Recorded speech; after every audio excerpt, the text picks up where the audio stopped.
Good afternoon, everyone. We are now in Exodus chapter 32. Now, I mentioned that Exodus chapter 32 is a very pivotal chapter in the book of Exodus. What I mean by pivotal is that it is a very important chapter that puts a bookmark, I guess, in the history of the wanderings in the wilderness. And the bookmark that we read in chapter 32 is often referenced in the other parts of the Bible, that they are always made to recall what actually happened at this time. And so whenever you read in the prophets, in Deuteronomy, and other parts, that you would always have to come back. And there were only 2 chapters in the book of Exodus there's always reminded. One is Exodus 19, and this one here, Exodus 32. Now, Exodus 32 is a crucial chapter as well, that we can see the mind of God in all the happenings in this chapter. And so let us take a closer look. It says, when the people saw that Moses delayed coming down from the mountain. Now, the people, we don't really know exactly which group of people, but there seems to be an instigating group of people. And the instigating group of people, according to commentaries, they feel that these are the Ger, the Egyptians, the non-Israelites that came out of Egypt with them, and likely to be Egyptians as well. And they saw. Now, understand in Hebrew, all these words, see, hear, speak, everything is quite visual in the Hebrew. They saw that Moses himself, the word delayed, actually comes from a word to be put to shame, right? To be put to shame. And the idea of delay gives us a picture. They thought that Moses, either he died up there or something went wrong and he dare not come to face the people. That's a kind of imagery that this word is trying to depict. And so it says that Moses is not coming down from the mountain. Remember, the mountain is Mount Sinai, the mountain of God. And these people, that same group of people, which according to commentaries again, are likely to be the non-Israelites, they gathered together to Aaron and said to him, because Aaron has always been the mouthpiece. All right? This is important because Aaron has always been speaking to the people. Moses, on the other hand, is speaking to Aaron, and Aaron is always besides Moses. Now, Moses is not there, so the next best person to talk to would be Aaron. So he says, come, make us gods. Now, understand that we've touched on this before. The word gods here would be Elohim. So make us Elohim that shall go before us. Now, who has been going before us? Well, God has been going before us, and Moses has been leading them. And now that Moses is not around, and so in their minds, they are proposing that God is not around. Jehovah is not around. Echir is not around. So let us make some gods. And these are all very non-Hebrew thinking, very Egyptian, because in Egypt, there are all kinds. So for as this Moses, the man who brought us out of the land of Mizraim, we do not know what has become of him. And that was the excuse. Moses is late. Maybe Moses is never coming down. And so they were doing the counting of Moses. And so That's the argument in verse 1. I think we need to pay attention to how the story develops, and then what does God feel about this. And so Aaron, for some reason, said to them, break off all the golden earrings which are in the ears of your wives, your sons, and your daughters, and bring them to me. Now, this is a very unusual expression. Golden earrings. Your wives, your sons, and your daughters. And why would they be having that? That's not something quite normal in a Hebrew life. But when you come out of Egypt, that would be a cultural thing. And so this could give us a glimpse of who the people might be. And so it says, break off. The idea of break off here literally means to break and possibly into pieces. Now, this does not mean rip it out of your ear, right? It just merely means break them into pieces. And so all the people broke off the golden earrings which were in their ears and brought them to Aaron. And he received from their hand, and he fashioned it with an engraving tool and made a molded calf. Now, let's understand this. First of all, the gold is from the earrings.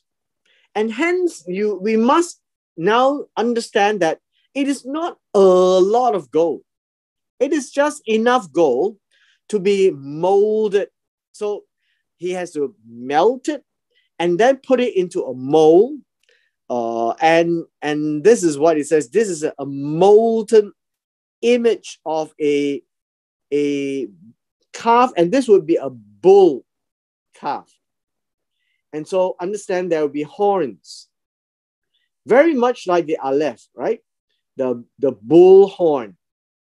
And so that would be the picture, because the idea of the Aleph in the Hebrew as well as in the Egyptian sense would be one who is mighty. And so the calf or the bull calf would be the picture. This is not a cow. Now he had used what we call engraving tool. We need to understand the engraving tool. So engraving tool would be, I guess you could say, a chisel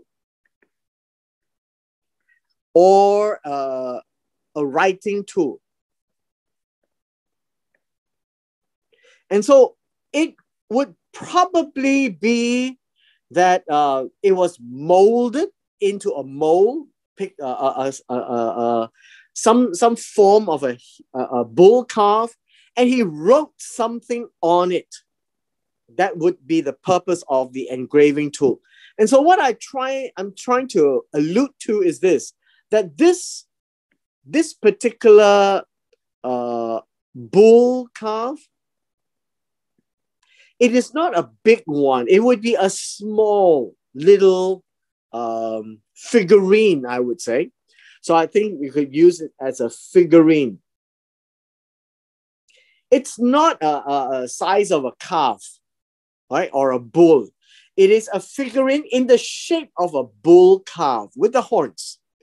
And then they said,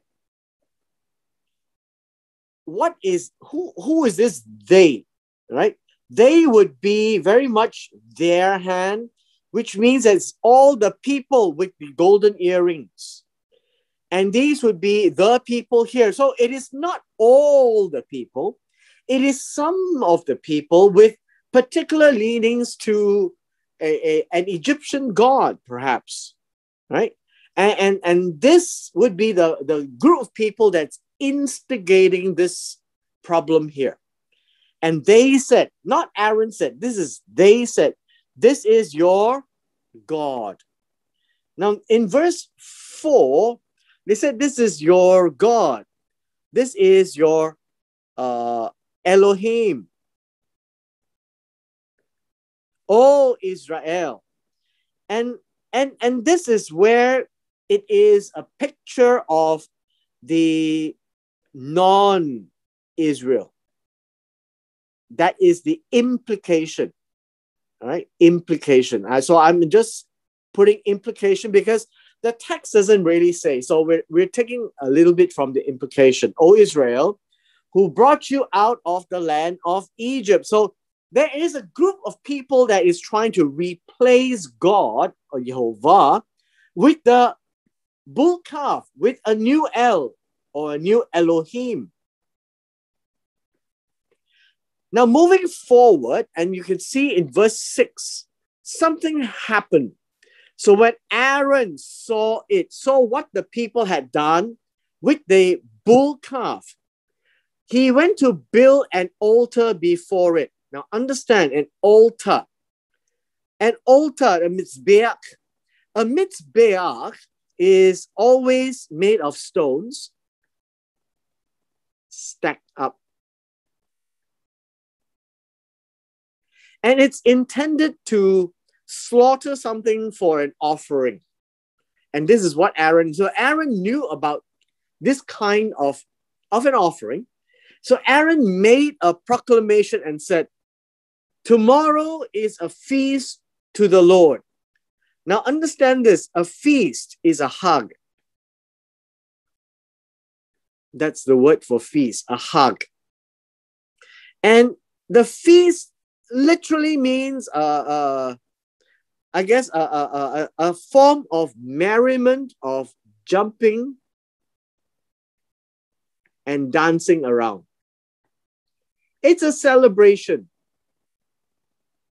So a lot of noise, right? A lot of noise. And so this is a proclamation by Aaron. It says, tomorrow there will be a feast to God. But he didn't say that calf is God. He just made a general statement. All right. And then they rose early on the next day, offered burnt offerings, peace offerings, and the people sat down to eat, drink, and rose up to play. Now, the idea of play, or translated as play, is the word tzahak. From the word yitzhak, which is to laugh, and to I guess to make merriment. And that is what it means to play. It's to celebrate, to make merriment, to laugh, right? And that would be the picture. Now, as of right now, up to verse 5, you've got two particular incidents. One, Aaron made a golden calf, and then the people who instigated proclaimed that this is the God who brought you out of Egypt. And Aaron, I guess he was afraid of these people, is saying that tomorrow there is a feast. And so it seems that, we need to see that the golden calf is one thing, the feast to the Lord is another. And literally it would be a feast to the Lord in that proclamation. And so the people seems to have mingled the two together. And what has that happened is that it has given the implication that the people are actually celebrating to two gods. Understand, in Exodus chapter 20, you shall not have any other gods to my face or before me. And the idea here is God, Jehovah, is one and there cannot be another. And in this case, that is a direct violation of that command. Now, they may have obliged to all the commands, but this particular command is really violated in that sense. Now, I want us to now start to pay attention from verse 7 onwards to understand what God says to Moses. Now, God is in the mountain with Moses, Mount Sinai or Mount Sinai. He could see what's happening at the bottom. So he says, go get down for, and this is an interesting phrase, your people whom you brought out of the land of Egypt have corrupted themselves. Verse 7 is an expression. And I think, and so it says, get down, and God is telling them. And it says that is your people. That's Moses. But we all know that in chapter 19, it is God's people as a holy nation, right? Before God. But understand this is God extremely angry. And we have seen the principle that worshiping other gods makes God extremely unhappy and very angry. And that is seen to be an abomination. So God turns around and says, it's your people now, Moses, that you brought out of the land of Egypt, and that they have corrupted themselves. The idea of corrupting themselves means that they have spoiled. I guess that's the word. They have ruined themselves. And in so doing, they have spoiled themselves.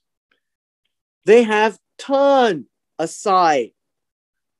Now, the word turn aside is important. Turn aside literally means that if you are going in the right direction, turn aside means like this, that they have gone away from the right direction.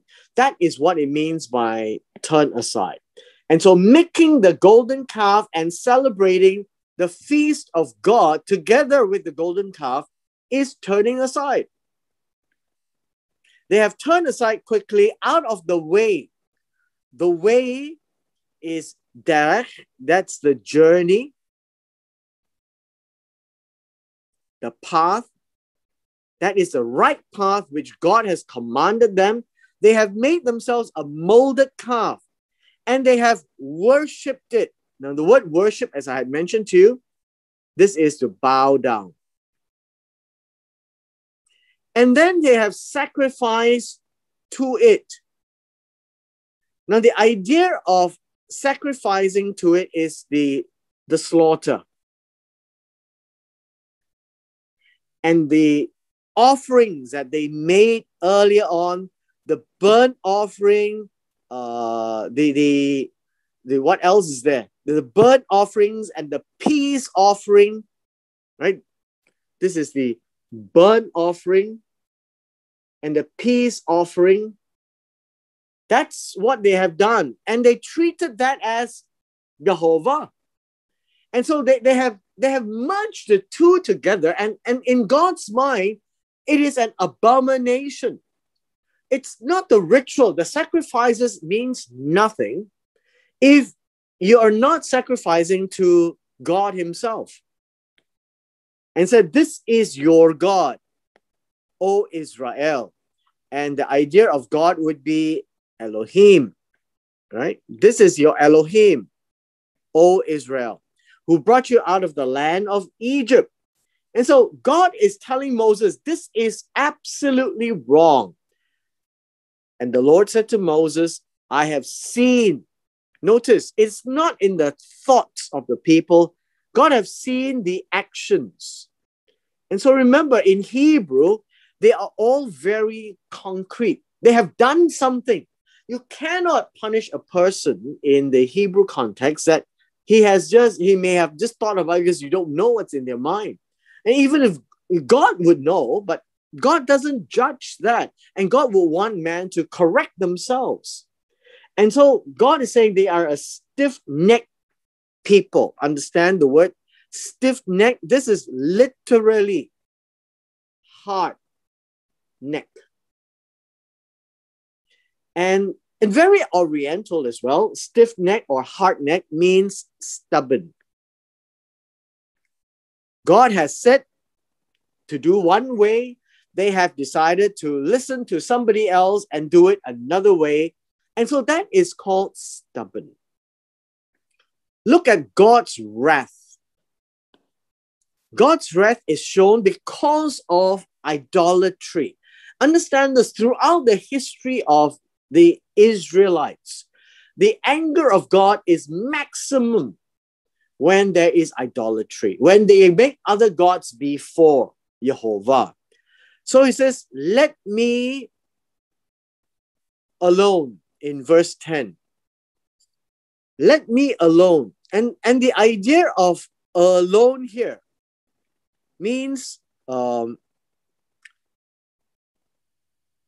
it means to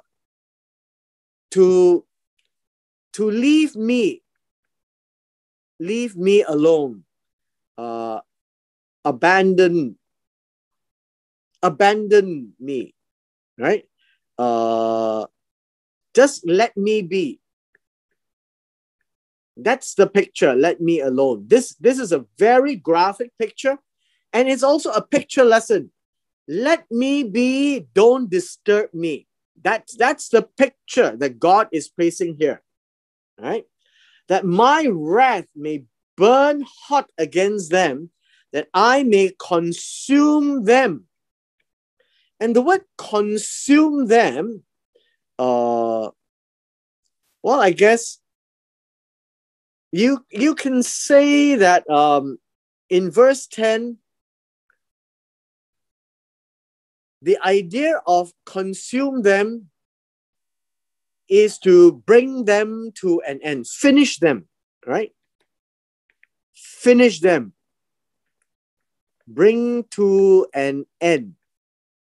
That is what it means by consume them. To exterminate them, I think would be a good word. This is how angry God is.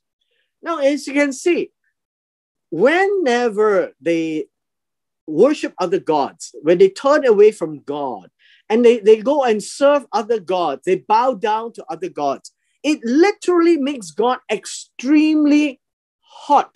It says, may burn hot against them. And I don't think we could actually appreciate the emotions, because God went out, did 10 big miracles, saved them out with a mighty hand, crossed the Red Sea, and brought them to this point in time. And yet they could then turn around and says, well, it was the golden calf or golden bull calf that took you out of Egypt. And they completely replaced God with a molten image. And God says, do not make any image to represent me, whether on earth, in the sky, or the sea below.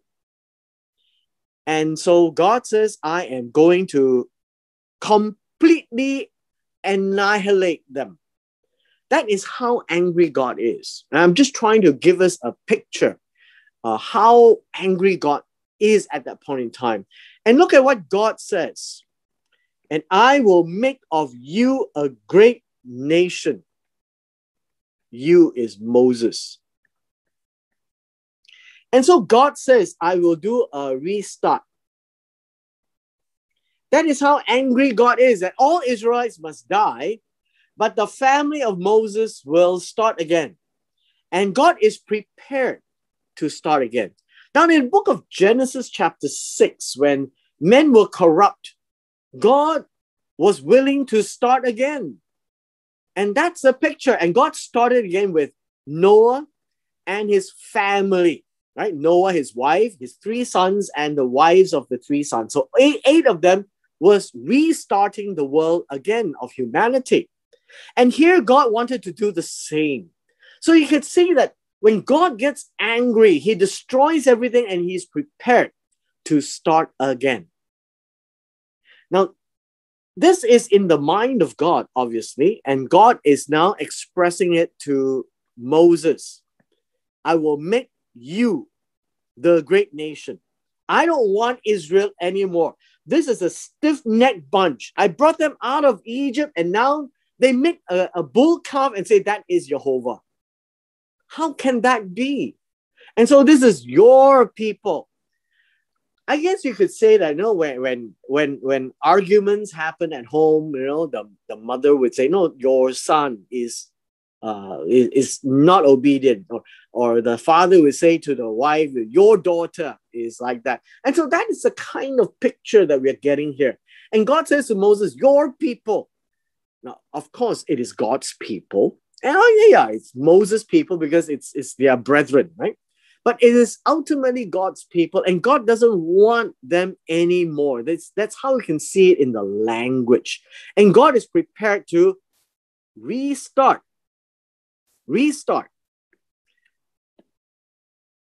From verse 11, you could see why God had a special place for Moses in his heart.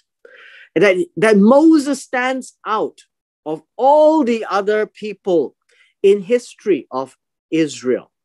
Moses pleaded with God. The idea of pleading with God is to beg God, right? Plead with God, pray to God. And so this is a picture of Moses taking the sides of the people. This is your people. And so Moses is representing the people to beg God, to beg the Lord, his God. That's Moses' God. And Moses knows God, right? And this idea of with actually means to the face. And so this is a picture of, God knows Moses face to face. And so Moses pleaded to the face of God. That's how far Moses is willing to go to put his life on the line for his people. And look at what Moses said. Lord, why does your wrath burn hot against your people, whom you have brought out of the land of Mizraim with great power and with a mighty hand and with an outstretched arm? And all these are language of Exodus 12. And it says here, why should the Egyptians speak? And this would be the tales that they would say, that Jehovah brought them to harm them. Is this what you want them to say? And this is the idea. To harm them is to bring evil, right? To bring evil. And this would be Ra'ah. That God brings them, the Israelites, out to put evil on them. Why would God do that? I mean, it would give the wrong message, God. And then what is the evil? It is to kill them. The word harak is to strike with intent to kill. Right? That's what it means here. That God brought them out to destroy them in the mountains and to consume them, finish them. That's what it means. To consume them from the face of the earth. And what does this mean? Exterminate, annihilate. It means that God is giving a picture to the Egyptians to mock God, that he did all these miracles and saved his people out from Egypt only to completely destroy them. Turn from your fierce wrath. The idea here is very angry nose, right? Very angry nose. So it is an angry nose. And turn. Understand the word turn, and we have always seen this, is to shuv. Turn means to go back to the original. So turn from your fierce wrath means that he is pleading for God to go back to the time where he was not angry. And relent us from this harm to your people. The word relent is nacham, right? Nacham. change your mind to do that. And the word harm here is evil, right? It's ra'ah. These are words that we all must be understanding, because there is no English, no Hebrew word. Everything that is not right in the eyes of the beholder is called ra'ah. And so in the English, we translate as harm, calamity, evil, bad things, and that is what Moses is pleading. Now, verse 13 is even more important, and this is why God likes Moses. He says, remember Abraham, Isaac, and Israel, and that would be Jacob, your servants, servants who heard you and did what you say, to whom you promised and swore by your own self. Remember, God doesn't swear by anyone else except himself. That is the highest authority. And so, while I live, remember we read that last week, while I live, and said to them, I will multiply your descendants as the stars of the heaven, and all this land that I've spoken, I give to your descendants, and they shall inherit it. Olam, right? Olam. Not forever, but for a long time. And look at the arguments. The argument is very interesting, because Moses' pleading is not to allow God to lose face and to be unfaithful to Abraham, Isaac, and Jacob. Now, how would that be that if God started with Moses again, and Moses is also a descendant of Abraham, Isaac, and Jacob, and Moses came from the line of Levi. And so it is the same. But what does Moses mean is they are now here as their descendants have multiplied, right? As their descendants have multiplied, as the stars of heaven. And what Abraham saw in the stars in heaven in in Genesis 15 verse 6, he believed God, and this is the land that God promised to his descendants, and they shall inherit. That is your plan, God, and you have swore by your own self. And so understand this. This is a very delicate situation that would tantamount to breaking an oath, and that can't be, because this is sworn on the highest level, and that is God himself, and he is the God of his oath. Now, can God start again? Obviously, he can. But the arguments by Moses in his prayer to plead for the people makes a lot of sense, that God relented. And so God relented. That is Nacham, right? Nacham. This is the same as this relent. From the harm. And what does harm mean? That's the English word for ra'ah. That's evil. Which God had said. Look at this. God said. God didn't think about it. God said it to Moses that he would do to his people. And so God said something, and now God is withdrawing. And this is the word relent. Withdrawing. Can God do that? And obviously so. He is the judge. And when he relents and when he does that, he has a just reason. Right? God is a just God. God doesn't simply go and do things. And so in this case, you can see that God is angry at the people. The people rightly deserves to be destroyed, because God says he will not tolerate anyone who makes an idol before him.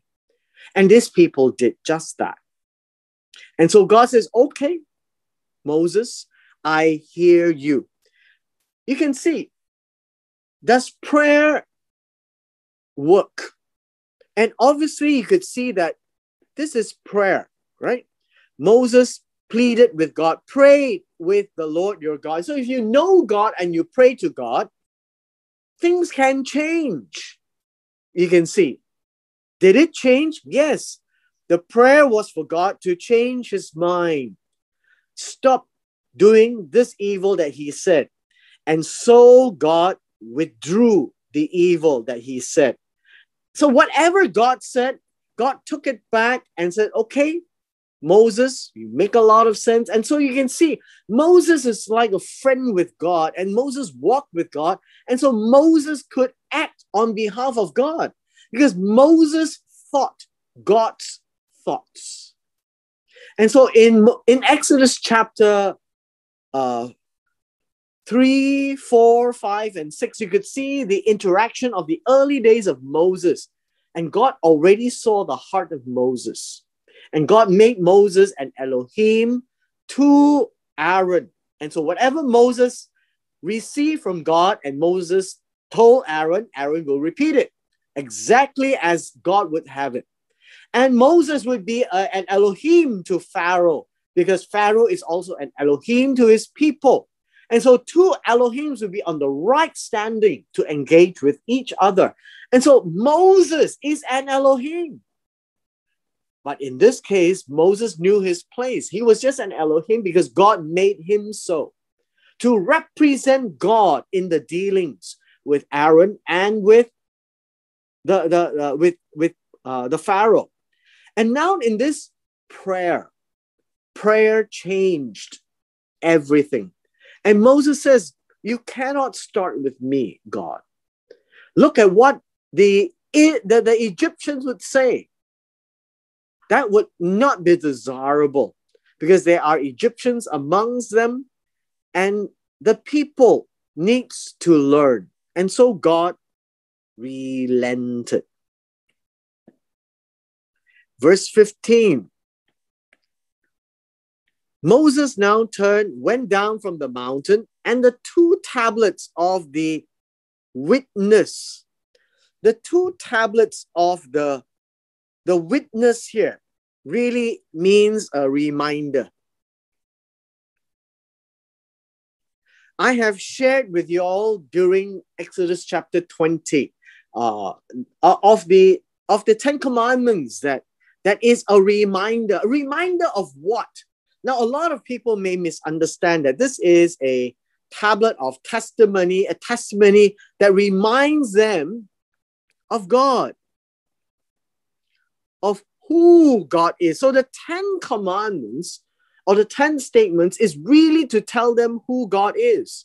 We're in his hands, and it will be to be placed eventually into the Ark of the Covenant. The tablets were written on both sides. Now we have an A and a B. On one side, on the other side, they were written.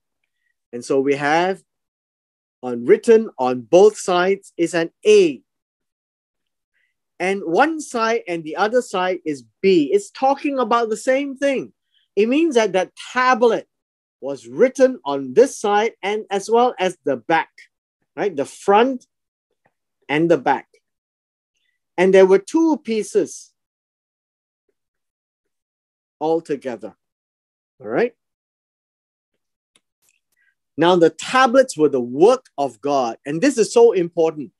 Not only that God gave the testimony, the reminder, God wrote the reminder and God gave the reminder.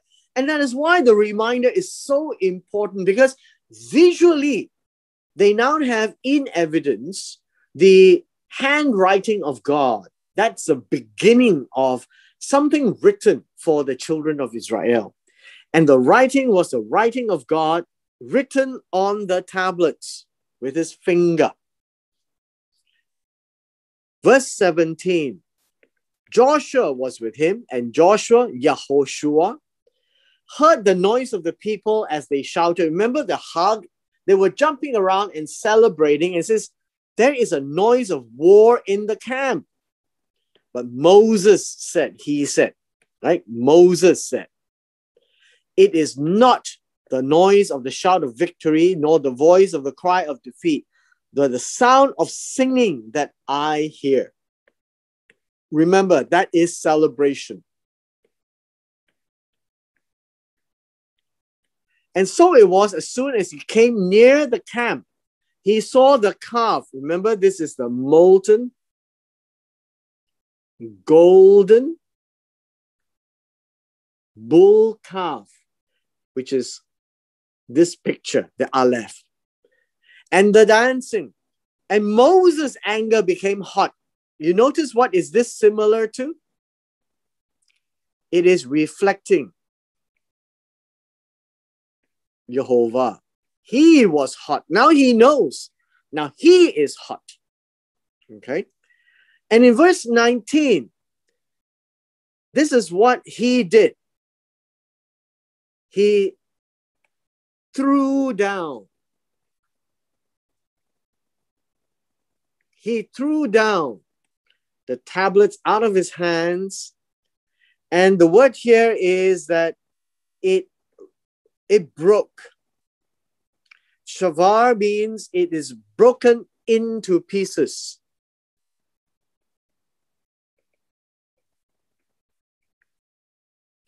At the foot of the mountain. So he was somewhere, well, maybe up the mountain a little bit, and he threw it down. Well, not only that he's got good eyesight, he's really strong as well. He took the calf. Now, understand this calf is a small little thing, right? Which they had made. Now, where was Aaron? It was they. So the idea in the narrative is this is the people who instigated. He burned it in the fire, literally make it brittle, I guess. And then he ground it to powder.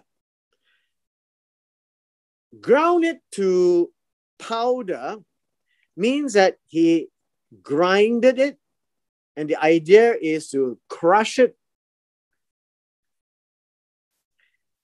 Then the second word is also crush, but basically it means to pulverize. To pulverize, to make into powder would be a good word. So you have an A and a B. Two words that refers almost to the same thing. And it is merely saying that it is now no more, completely gone. And then it says that he scattered. Now the idea of scattering is winnowing. You know what is winnow? Winnow is when you have the bull crush the husk, and then you put it into a basket and you throw it into the air, and the wind will catch the husk or the chaff, right? And it goes into the water. Now, what water is there? That is water that's there to feed so many people, and it falls into the water. And he made the children of Israel drink it. This is a very, very visual aspect. No, you like it so much, why don't you drink it up? That is the kind of imagery. No, you like this molten calf so much, you might as well eat it. And of course, since it's crushed into powder, you can now drink it. Now, Moses took exception also to Aaron. Now, Moses said to Aaron, "What did this people do to you that you have brought so great a sin upon them?" And understand, sin is khatat. Khatat means a miss. And so if we have the 10 commandments, 1 to 10, and in the 1 to 10, everything was fine, but one wasn't. And so this is miss the mark. That is what it means. 10 marks, but you got 9. Now, of course, in our modern day, 9 out of 10 is still an A. But in the eyes of God, when he says 10, he literally means 10. And when you miss one, you're called khatat in that sense. You have missed it, that you have missed what God has said to you. And Aaron pleaded, "Do not let the anger of my Lord become hot." The idea of Lord is Adoni, right? Adoni. Adoni. Right? Adoni. My Lord. Become hot. Become angry. You know the people, that they are set on evil. Remember what evil is? Ra. They will tend to do things that is not good in the eyes of God. That's what it means, on evil. And so they said to me, "Make us Elohim." The word gods here is translated as gods, is Elohim.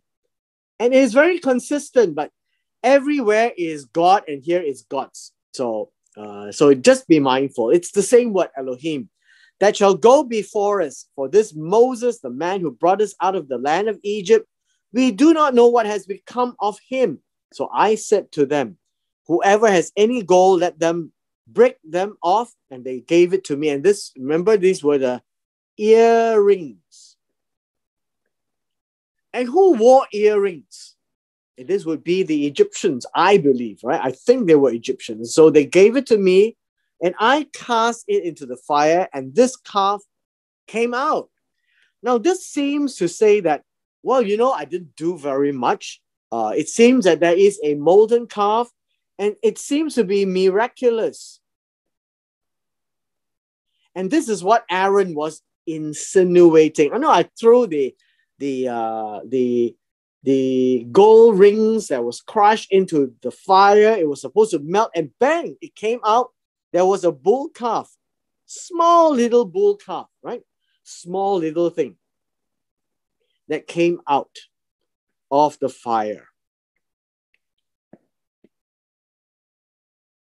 Verse 25. When Moses saw that the people were unrestrained. The idea of unrestrained means they were let loose, restless,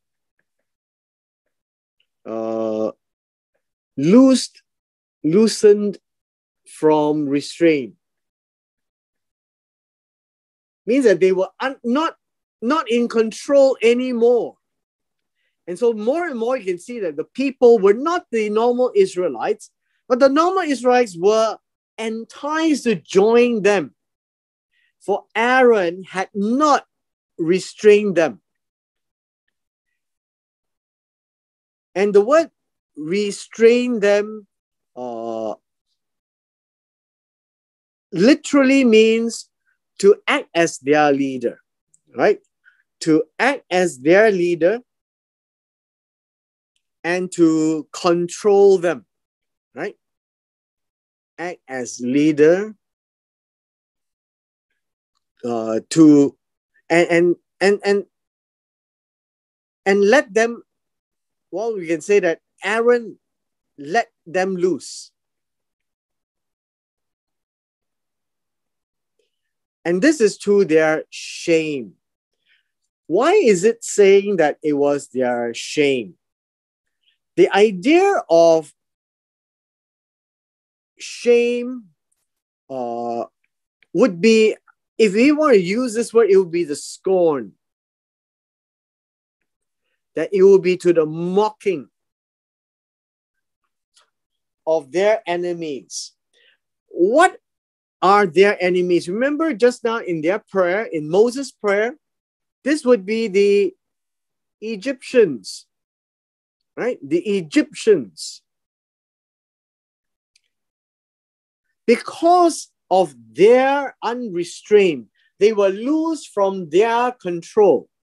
And that they made this golden calf and God was going to wipe them out.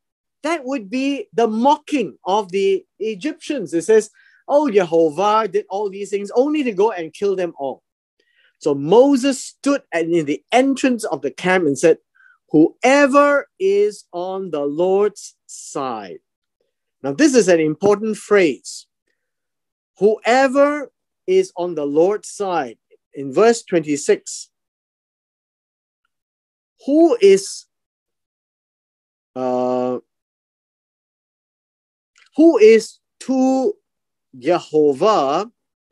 Well, I guess you can say side. It's towards Jehovah. That's what it means. Whoever is towards Jehovah, then you shall come to me. Just gather here, right? Come to me. And look at what happened here. All the sons of Levi gathered themselves together with him. And this is where I think Numbers chapter 3 comes into play, right? Numbers chapter 3. Why God returned all the firstborn to the Israelites' family, and then retained the tribe of Levi for his service because they were loyal to God. They gathered themselves together to Moses, and they are on God's side. And he said to the Levites, thus says the Lord God of Israel. Now, each time you read these, thus says the Lord God of Israel, this is by the authority of Jehovah. He says, let every man put his sword on his side, go in and out from entrance to entrance throughout the camp, and let every man kill his brother. The idea of kill is to strike. Well, of course, strike to kill, right? And every man his companion, his brother his companion, and every man his neighbor. The word neighbor is fellow or friend. That's what it means. Why? Because these are the ones who went to worship the idol. Now, did all 1 million of them do that? And the answer is no. But a great deal of them do that. And God's idea is this. If you don't fix this problem will fester and it will infiltrate all of Israel. And in this case, God says, I've had it with these guys. And so God is using through Israel, and Moses used the Levites to do according to what God wants. And about 3,000 men of the people fell that day. The word fall is cast down. Right? Cast down. Meaning they were standing up and then they are now lying down. That is what it means by fall. And that is also a very graphic picture of kill. Then Moses said, consecrate yourselves today to the Lord. The word consecrate in verse 29, he says, be full. Be full. Be full. Be full. And it says, be full. Be full does also have a meaning that you are going to complete yourselves to God. Okay? Be full in hand. Be full in hand is to consecrate yourselves. That's the English, but this would be the literal meaning. Be full in hand today to the Lord. What does it mean? This is an idiom that you need to come back to God, and that your terms with God is restored. That is what it means of this word. It says, Malechu Yetkem. Be full in your hands. Come back to God with your hands open, that He may grant you, bestow is to give, right? Give you a blessing today. A blessing today. The blessing is that God is not going to kill you, and that for every man has opposed his son and his brother. Whoever these people are, by implication, worship the golden calf, golden bull calf. And so this means that God, you have God's heart in mind, and the destruction of these people is the judgment of God. And in this judgment of God, God is appeased, right? Now let's come to the final part. Verse 30. Now it came to pass the next day, and Moses said to the people, you have committed a great sin. That's a hatat, means miss, right? So now I will go up to the Lord. Perhaps I can make atonement for your sins. The idea here is, you need to understand the word here is not really atonement, right? The word here is not atonement. The idea here is to cover your sins, to nullify, I think would be a good word. So the English word is atone. That Moses went to the Lord and said, these people have committed a great sin and have made for themselves a god of gold. In verse 31, a god of gold. This would be an Elohim. And notice, these are all confession or admission, right? Yet now, if you will forgive their sin in the book of Leviticus means to lift their khatat.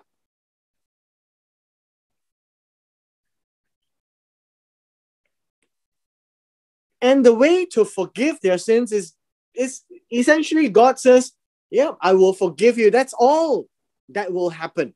So the covering or nullifying the sins is really to plead to God to just forgive. But if not, and Moses is now negotiating, then you can rub me. Blot is to rub. Rub me out of your book which you have written. What do you mean? Now, this word here in verse 32 means to wipe out from the letter or the book or the writings which you have written. And this is to be dictated to Moses, and this would be the Torah. And so Moses is saying, if you won't forgive them, then I also don't want to be part of it, because God himself is going to annihilate the people. And basically, this is about what God is writing, and that's the testimonies, and that is the 5 books of Moses that Moses is supposed to do. And so the Lord said to Moses, this is the principle. Whoever sins against me, and the word sin here is khatat,